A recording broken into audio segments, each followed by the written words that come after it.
اختلاف ہے، کیا محمد صلی اللہ علیہ وسلم جھوٹے ہیں؟ ابو جہل نے کہا کہ نہیں، محمد کو میں جھوٹا نہیں مانتا۔ قریش ایک قبیلہ ہے اور اسی قبیلے میں کئی خاندان ہیں، بنو ہاشم ہے اور کئی قبیلے ہیں، ابو جہل بھی اسی قبیلے کا ہے۔ ابو جہل کہا کرتا تھا کہ ہمارے خاندان میں اور محمد رسول اللہ کے خاندان میں ہمیشہ ایک مقابلہ رہا ہے، اگر انہوں نے حج کے زمانے میں حاجیوں کی خدمت کی ہے تو ہمارے خاندان نے حاجیوں کی اس سے بڑھ کے خدمت کی ہے، اگر انہوں نے کعبے کی متولی کا نظام سنبھالا ہے، خانہ کعبہ اور خانہ کعبہ کی انتظامی امور کی نگرانی کی ہے تو ہمارے خاندان نے اس سے بڑھ کے کیا ہے۔ کسی بھی خدمت میں اور کسی بھی کام میں محمد صلی اللہ علیہ وسلم خاندان سے ہمارا خاندان کبھی پیچھے نہیں رہا ہے۔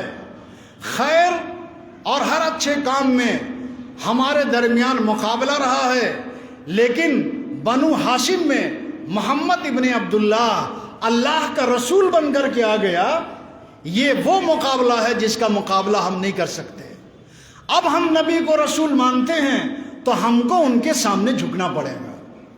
پتہ چلا کہ آج بھی معاشرے میں بہت سارے ایسے لوگ ہیں جو حق جانتے ہوئے ابو جہل کی راہ پر ہیں، وہ چھوٹا بننا نہیں چاہتے اور وہ کسی کو بڑا نہیں ماننا چاہتے۔ ساری برائی اور سارا بگاڑ اسی وجہ سے ہے کہ آج ہم ایک دوسرے کے ادب اور احترام کا اعتراف نہیں کرتے، ایک دوسرے کی بڑائی کا اعتراف نہیں کرتے۔ ہر آدمی اپنی بڑائی کا بت بنا ہوا ہے اور دوسرے کو چاہتا ہے کہ وہ ہماری پوجا کرے۔ آج پریشانی کیوں ہے؟ بہت سارے لوگ اولاد کے لیے پریشان ہیں اور بہت سارے لوگ اولاد سے پریشان ہیں۔ بہت سارے لوگ بیوی کے لیے پریشان ہیں اور بہت سارے لوگ بیوی سے پریشان ہیں۔ بہت سارے لوگ داماد کے لیے پریشان ہیں اور بہت سارے لوگ داماد سے پریشان ہیں۔ بہت سارے لوگ ذمہ داری کے لیے پریشان ہیں کہ ذمہ داری کو کوئی اٹھائے سنبھالے، اور بہت سارے لوگ ذمہ دار سے پریشان ہیں۔ بہت سارے لوگ چاہتے ہیں کہ بیٹا ہو جائے، بیٹے کے لیے پریشان ہیں، اور بہت سارے لوگ بیٹے سے پریشان ہیں۔ بہت سارے لوگ 4 بیٹا ہو گیا، بیٹی کے لیے پریشان ہیں، اور بہت سارے لوگ بیٹی سے پریشان ہیں۔ بہت ساری عورتیں، لڑکیاں شوہر کے لیے پریشان ہیں، اور بہت ساری لڑکیاں شوہر سے پریشان ہیں، اور بہت سارے مرد بیوی کے لیے پریشان ہیں، اور بہت سارے مرد بیوی سے پریشان ہیں۔ پریشانی ہے کہ نہیں؟ اللہ کے نبی جناب محمد رسول اللہ صلی اللہ علیہ وسلم نے اپنی بڑائی کے لیے کبھی کسی کو نہیں کہا کہ میرے سامنے جھکو۔ ابو جہل اللہ کے نبی کو بڑا ماننے کے لیے تیار نہیں تھا۔ اسی وجہ سے آج بھی اس ملک میں اسلام دوسروں کے لیے مسئلہ نہیں ہے۔ اسلام ان کو اس لیے برا لگتا ہے کہ وہ اسلامی شناخت کے ساتھ، اسلامی آئیڈینٹی کے ساتھ مسلمانوں کو پسند نہیں کرتے۔ ہم ٹوپی کے ساتھ تلک لگا لیں تو بہت اچھے ہیں، ٹوپی کے ساتھ تلک لگا لیں تو بہت اچھے ہیں۔ اگر ہم آج کرتا پاجامہ کے ساتھ گیروا رنگ کا گمچھا اوڑھ لیں تو ہم بہت اچھے ہیں، ہم سیکولر مسلمان ہو جائیں گے۔ اگر ہم مسلمان کہنے کے ساتھ ساتھ ہم اپنے آپ کو ہندو کہنے لگے، چونکہ ہندوستان میں ہم رہتے ہیں، اگر ہم اپنے آپ کو ہندو کہنے لگیں تب ہم بہت اچھے ہیں، جبکہ ہندو اور ہندی میں زمین آسمان کا فرق ہے۔ ہم ہندی ہیں، ہندوستان میں رہنے کے اعتبار سے، جغرافیائی اعتبار سے ہم ہندی ہیں، ہم مذہب کے اعتبار سے ہندو نہیں ہیں۔ ہندو ایک مذہب کا نام ہے اور اسلام ایک مذہب کا نام ہے۔ اسلام کے اعتبار سے، مذہب کے اعتبار سے ہم مسلمان ہیں۔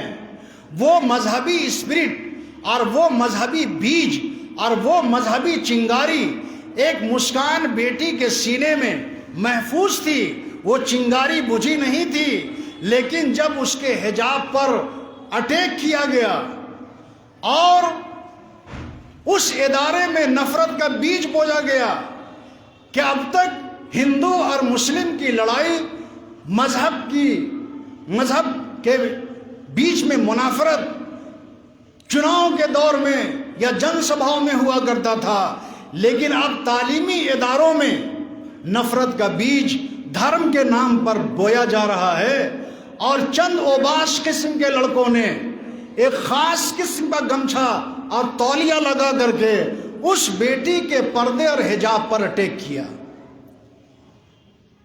آپ نے دیکھا، سارے لوگوں نے دیکھا کہ کس طریقے سے وہ بیٹی اپنے اس حجاب میں شیرنی کی چال چلتی ہوئی اسکوٹی لگا کر کے کالج میں داخل ہوئی۔ بگڑے ہوئے بھیڑیے اور درندوں کے بیچ میں ڈر اور خوف اس کے چہرے سے نہیں جھلک رہا تھا۔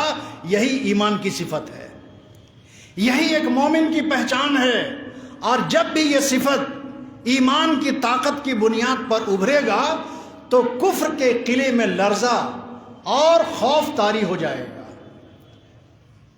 ان کے اندر ایک بے چینی پیدا ہو جائے گی۔ اور یہ پہلا واقعہ نہیں ہے، صحابہ کے دور میں سپر پاور ایران تھا، ایران سپر پاور کی حیثیت رکھتا تھا۔ حضرت خالد ابن ولید کی کمانڈر شپ میں ایران کو فتح کرنے کا پروگرام بنایا گیا، میسج بھیجا گیا میسنجر کے ذریعے سے۔ حضرت خالد ابن ولید نے 2 صحابی کو بات چیت کرنے کے لیے بھیجا، حضرت حذیفہ ابن یمان کو اور حضرت ربیع ابن عامر کو۔ دونوں صحابی رستم پہلوان کے دربار میں، تفصیلی واقعہ ہے، مختصر کر کے بتا رہا ہوں۔ رستم کے دربار میں بالکل لاگھڑ خچر، کمزور سی سواری، ٹوٹی ہوئی تلوار، اور تلوار کے مٹھ میں وہ جو پنجہ ہوتا ہے گودر لپیٹا ہوا۔ جب حضرت ربیع ابن عامر خلیفہ بادشاہ کے دربار میں رستم پہلوان کے دربار میں پہنچے، روک دیا لوگوں نے کہ رستم پہلوان کا دربار ہے، لباس اچھا ہونا چاہیے، وضاقت اچھی ہونی چاہیے، دربار میں، ایرانی دربار میں تم اس طریقے سے جاؤ گے۔ لوٹ گئے اور کہا کہ ہمیں پرواہ نہیں ہے، تمہارے بادشاہ نے ملنے کا پیغام دیا ہے تب ہم آئے ہیں، ہم خود سے نہیں آئے ہیں۔ درباریوں نے مذاق اڑایا اور کہا کہ ایران اسی ٹوٹی ہوئی تلوار سے فتح کرنا چاہتے ہو؟ تلوار چھین لی اور تلوار کے مٹھ میں گودڑ لپٹا ہوا، کہا کہ اسی تلوار سے، اسی ٹوٹی ہوئی تلوار سے۔ ربیع ابن عامر نے کہا کہ اس ٹوٹی ہوئی تلوار کی دھار تم نے نہیں دیکھی ہے، اس کی طاقت تم نے نہیں دیکھی ہے۔ چند سپاہی تیار ہو گئے اور اسی گیٹ میں حضرت ربیع ابن عامر نے اپنی ٹوٹی ہوئی تلوار اور پھٹے ہوئے لباس اور پیون لگے ہوئے کپڑوں میں ان کے حوصلے پست کر دیے۔ بادشاہ کے محل میں گیٹ کیپر کوئی کمزور آدمی نہیں ہوتا ہے، لیکن ایمانی طاقت سے صحابی رسول نے اس کے چھکے چھوڑا دیے۔ اندر سے میسج آیا کہ ان کو اسی حال میں آنے دیا جائے۔ سواری کے ساتھ گئے ہیں اور اصول تھا کہ سر جھکا کے جانا ہے۔ حضرت ربیع ابن عامر سیدھے رستم کے دربار میں چڑھ کر کے کھڑے ہو گئے۔ کہا گیا کہ بیٹھ جاؤ، سر جھکاؤ۔ کہا کہ سر تو صرف ہم اللہ کے سامنے جھکاتے ہیں، سر صرف اللہ کے سامنے جھکاتے ہیں۔ یہ کون بول رہا ہے؟ یہ ربیع ابن عامر کے اندر سے ایمانی طاقت بول رہا ہے۔ اللہ اکبر کا نعرہ ایک مسکان بچی نے سینکڑوں نوجوانوں کے بیچ جو دہشت گردی کا جیتا جاگتا نمونہ تھے، جو گنڈا گردی کا مظاہرہ کر رہے تھے کالج میں، اور جس نے ایک مسلمان بیٹی کا حوصلہ پست کرنا چاہا، لیکن اس کی تمام تر گنڈا گردی ایک کمزور بیٹی، جسم کے اعتبار سے لڑکی تھی، لیکن وہ لڑکی محمد رسول اللہ کی بیٹی تھی۔ وہ اسلام کی بیٹی تھی، وہ اپنے جاہ و جلال کے ساتھ، اپنے حجاب کے ساتھ اور اپنے لباس کے ساتھ جب شیرنی کی چال چلتی ہوئی آئی اور وہ باش قسم کے گھنڈوں کے بیچ میں اللہ اکبر کا نعرہ لگا کے آئی تو فرقہ پرستی کا نعرہ دھیما پڑ گیا اور وہ کالج کے اندر چلی گئی۔ یہ ایک چھوٹا سا واقعہ ایک علاقے میں ہوا، لیکن اس کی گونج پورے ہندوستان میں پہنچی، اس کی گونج پوری دنیا میں پہنچی، اور پوری دنیا نے دیکھا کہ آج بھی ایک مسلمان کے اندر ایمان کی چنگاری جب اپنے جاہ و جلال کے ساتھ ابھرتی ہے تو پورے شان و شوکت کے ساتھ اسلام کا جھنڈا بلند کر دیتی ہے۔ اسی لیے میرے اچھے دوستو، ربیع ابن عامر کھڑے ہو کر کے کہے کہ میں جھکوں گا نہیں، اگر میں بیٹھوں گا تو سب کے ساتھ بیٹھوں گا اور میں اسی حال میں کھڑا رہوں گا۔ رستم نے کیا کیا؟ حضرت حذیفہ ابن یمان کے سر میں ایک ٹوکری رکھ دی مٹی کی اور کہا کہ جاؤ، دربار سے نکال دیا۔ مسلمان کا کام یہ ہے کہ وہ نیگیٹو میں پوزیٹو نکالے، منفی پہلو سے مثبت پہلو نکالے۔ سر میں ٹوکرا دے دیا، خالد ابن ولید کے پاس آئے، حضرت خالد ابن ولید نے کہا کہ اب ایران فتح ہو جائے گا، کیونکہ ایران کی مٹی رستم نے خود مسلمان کے حوالے کر دیا۔ وہ ٹوکری میں کیا ہے؟ ایران کی مٹی تھی نا۔ رستم نے جب ہمارے میسنجر، ہمارے ایلچی، ہمارے وفد کے سر میں مٹی کا یہ ٹوکرا رکھ دیا تو لوگوں سمجھ لو انشاءاللہ ایران فتح ہو جائے گا۔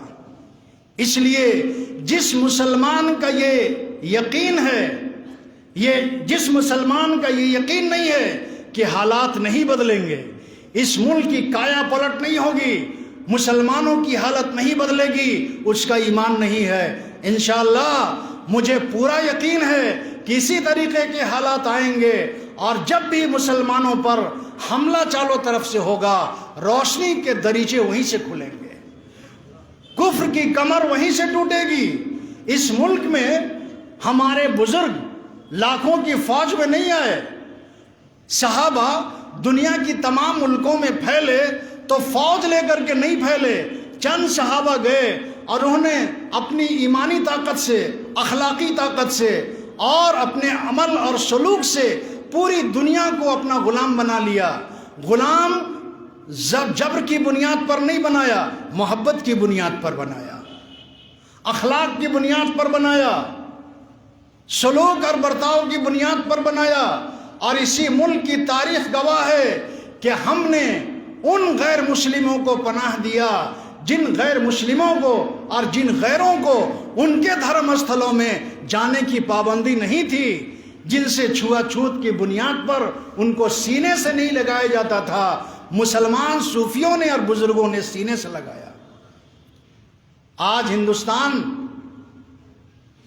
میں دو مرکز ہے جس نے مسلمانوں کے ایمان اور عمل کو مضبوط کیا ہوا ہے، ایک دارالعلوم دیوبند ہے اور ایک نظام الدین کا مرکز ہے، ایک علم کا چشمہ ہے اور دوسرا عمل کا چشمہ ہے۔ مجاہد آزادی عطا اللہ شاہ بخاری سے کسی نے پوچھا کہ علماء دیوبند کی تاریخ اور اس کی پہچان کیا ہے؟ عطا اللہ شاہ بخاری نے کہا کہ لوگوں، علماء دیوبند کی قربانی اگر سننا چاہتے ہو تو علماء دیوبند یہ ہیں کہ سمجھو کہ صحابہ کا قافلہ چل رہا تھا اور صحابہ کا قافلہ چلتے چلتے کچھ لوگ چھوٹ گئے، اور اس چھوٹے ہوئے لوگوں نے اسلام کی جو دعوت تبلیغ شروع کی وہی علماء دیوبند ہے۔ اس ملک میں جو اسلامی نظام قائم ہے، مکتب کا نظام قائم ہے، مدارس کا نظام قائم ہے، یہی فرقہ پرستوں کے لیے سب سے بڑا درد سر ہے۔ بڑھتی ہوئی مسجدوں کی تعداد ان کو نہیں بھاتی، مسلمانوں کا اسلامی شعار کے ساتھ، اسلامی پہچان کے ساتھ جینا ان کو پسند میں نہیں آتا، لیکن ہمارے لیے افسوس ہے کہ وہ اپنے مذہبی شناخت کے ساتھ جی رہے ہیں اور اس پر ان کو فخر ہے لیکن ہم اپنے مذہبی شناخت کے ساتھ نہیں جی رہے ہیں. ہم اپنی مذہبی آئیڈینٹی کو پہچان نہیں بنائے ہوئے ہیں. ہم کس بنیاد پر اپنی اسلامی شناخت کو دوسروں کے سامنے پیش کریں گے؟ دارالعلوم دیوبند ایک ایسا مدرسہ ہے جس نے پورے ہندوستان میں مدارس کا جال بچھا دیا. نظام الدین مرکز ایسا ہے جس نے اپنی دعوت کی تحریک سے پورے ملک کو عمل کے میدان میں لگا دیا اور ایک ماحول قائم کیا. لوگ مسجدوں سے کلمے سے ایمان سے جڑ گئے. یہ وہ چیزیں ہیں جو اسلام اور مسلمانوں کو باندھے ہوئے ہیں. یہی وجہ ہے کہ دنیا کے تمام ملکوں سے آج بھی ہندوستان کے مسلمانوں کا مذہبی اسپرٹ سب سے زیادہ ہے, مذہبی امنگ سب سے زیادہ ہے. اور جس کی مثال ہم کو مسکان جیسی بچی اور اس جیسے حالات وقتاً فوقتاً جب ہمارے سامنے آتے ہیں تو ہم اپنی آنکھوں سے دیکھتے ہیں. اسی لیے میرے اچھے دوستو, آج پورے ہندوستان میں پچھلے 6-7 سال میں مدرسوں کو جتنا نقصان پہنچانے کی کوشش کی گئی اتنا نقصان کسی کو نہیں پہنچایا گیا. لیکن اس کے باوجود چونکہ مدرسوں کا نظام اللہ نے عام مسلمانوں کے ذریعے سے قائم رکھا ہے, مسجد کا نظام اللہ نے عام مسلمانوں کے ذریعے سے قائم رکھا ہے. اگر چاہے تو ایک ایک علاقے کا مسلمان اپنے علاقے میں تنہا مسجد بنا سکتا ہے, تنہا مدرسہ بنا سکتا ہے, لیکن یہ حوصلہ, یہ جذبہ اللہ نے نہیں دیا. آج کیا ہے, ایک مسکان پر حملہ کیوں ہوا؟ اس لیے کہ مسلمانوں کا اس ملک میں اپنا مضبوط تعلیمی ادارہ نہیں ہے.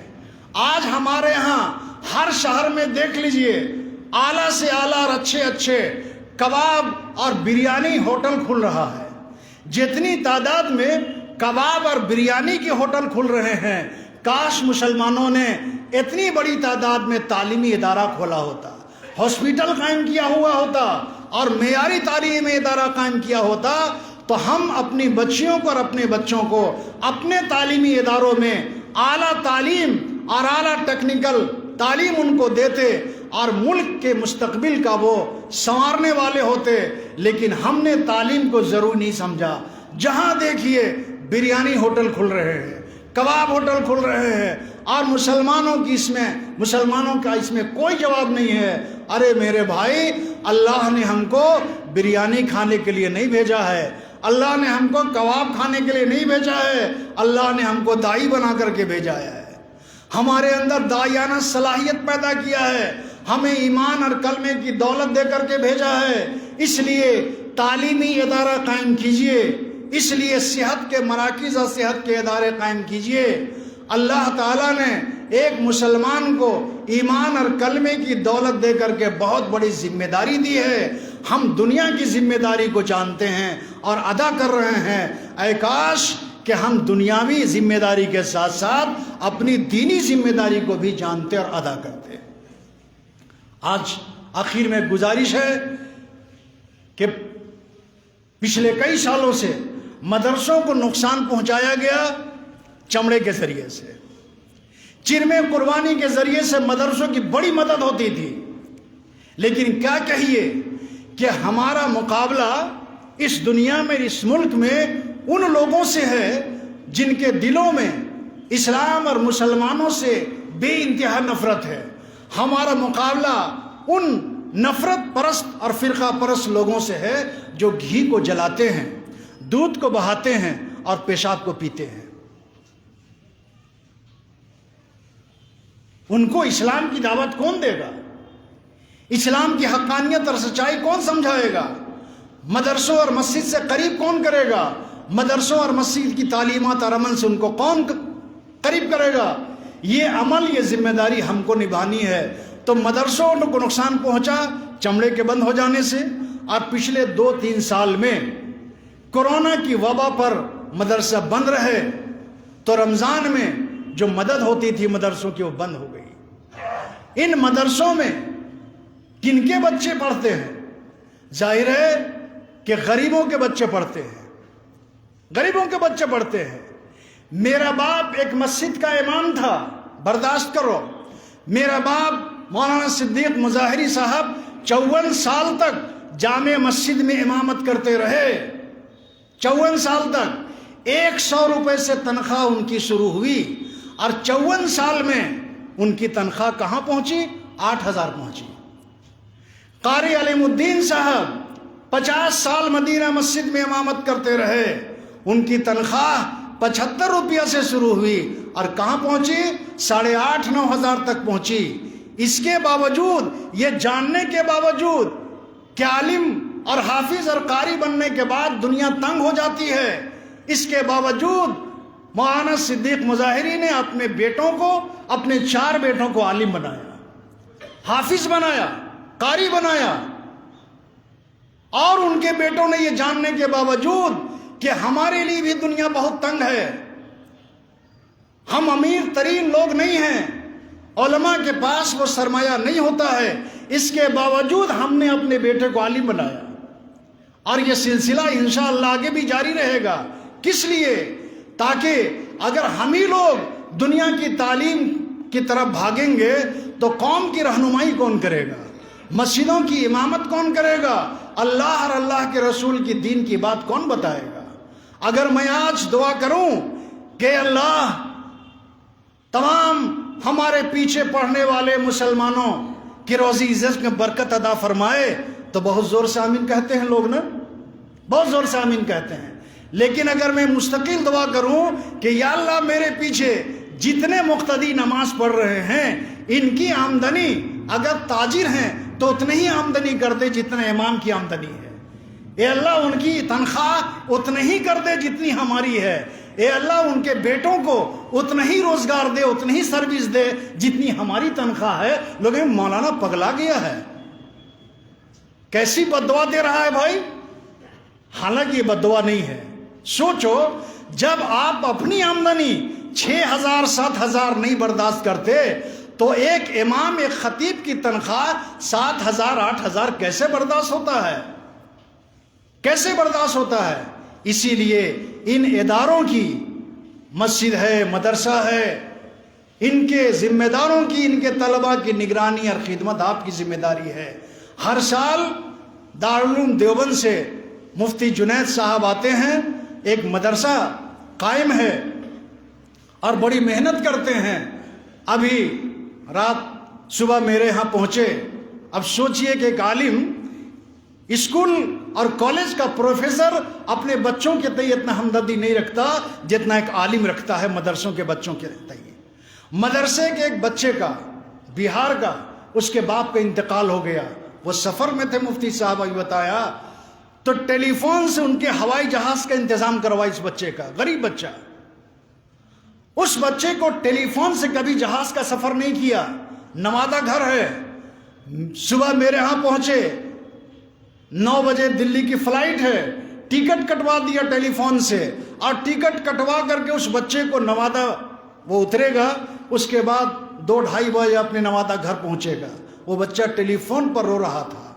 کیا اسکول کا پروفیسر، اسکول کا ٹیچر اپنے شاگرد کے پرتی اتنا حساس ہو سکتا ہے؟ الا ماشاءاللہ نہیں ہو سکتا. یہ ذمہ داری ایک عالم کے دل میں ہو سکتی، احساس ایک امام کے دل میں یہ ذمہ داری کا احساس ہو سکتا ہے. اس لیے مفتی صاحب آئے ہوئے ہیں اور میں نے کہا کہ وہ بڑے باپ کے بیٹے ہیں، ان کے باپ مکھیا ہیں اپنے علاقے کے، لیکن پھر بھی دین کی خدمت کے لیے مدرسے کا لائن اپنایا ہے. ہر سال بیچ میں آتے ہیں. آپ زکوٰۃ سے، صدقات سے، عطیات سے جہاں تک ہو سکے آپ تعاون فرمائیں. اور مسجد میں تعمیر کا کام بھی چل رہا ہے، زیادہ سے زیادہ تعاون فرمائیں. اللہ تعالیٰ آپ کو اس کی توفیق عطا فرمائے اور اس کا بہترین اجر عطا فرمائے. وما علیہ